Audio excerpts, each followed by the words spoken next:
Nasib Bribda Masya Siahaya, aniaya siswa SMP AT 14 hingga tewas kini telah ditangkap dan dijebloskan ke penjara.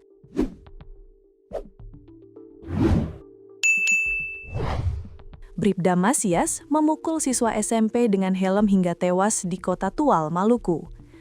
Bribda Masyas merupakan anggota Kompi 1 Batalion C Pelopor Satbrimob Polda Maluku. Benar, terduga pelaku sudah diamankan dan sementara masih dalam pemeriksaan oleh penyidik.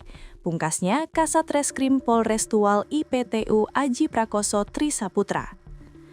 Peristiwa tragis ini bermula saat kedua korban yang merupakan kakak beradik melintas menggunakan sepeda motor di ruas jalan RSUD Maren, Kota Tual. Saat itu, keduanya masih mengenakan seragam sekolah dan tercatat sebagai siswa kelas 9 Madrasah Aliyah Negeri. Di tengah perjalanan, mereka diduga dihentikan oleh terduga pelaku dan kemudian dipukul menggunakan helm hingga terjatuh dari sepeda motor. Insiden tersebut berujung fatal bagi salah satu korban.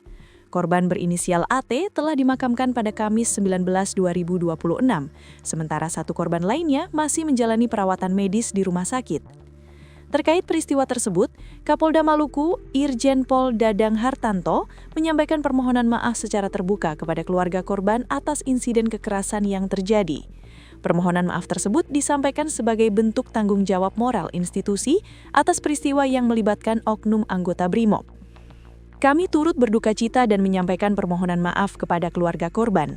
Musibah ini menjadi perhatian serius kami dan akan ditangani secara sungguh-sungguh, tegas Kapolda Maluku dalam keterangannya dikutip dari Tribun Ambon Jumat 22/2026. Kapolda Maluku mengimbau masyarakat untuk tetap tenang dan tidak terpengaruh oleh informasi yang belum terverifikasi. Kepolisian meminta publik mempercayakan sepenuhnya proses penegakan hukum kepada aparat yang saat ini sedang berjalan. Kasus ini menjadi perhatian luas setelah aksi kekerasan yang diduga dilakukan oknum anggota Kompi 1 Batalion C Pelopor Satbrimob Polda Maluku menyebabkan satu korban meninggal dunia dan satu lainnya masih dirawat. Keluarga korban secara tegas meminta agar kasus ini diusut tuntas dan dilakukan secara transparan. Permintaan tersebut disampaikan langsung oleh ayah korban, Rijik Tawakal, saat menerima kedatangan Dansat Brimob Maluku, Kombes Irfan Marpaung, dan Kapolres Kota Tual AKBP Wansi Des Asmoro di rumah duka. Saya minta ini diusut, transparan, ujar Rijik saat dikonfirmasi tribunambon.com Jumat 22/2026. Ia menegaskan agar perkara tersebut tidak diproses secara bias dan menjadi pelajaran serius agar peristiwa serupa tidak kembali terulang di masa mendatang.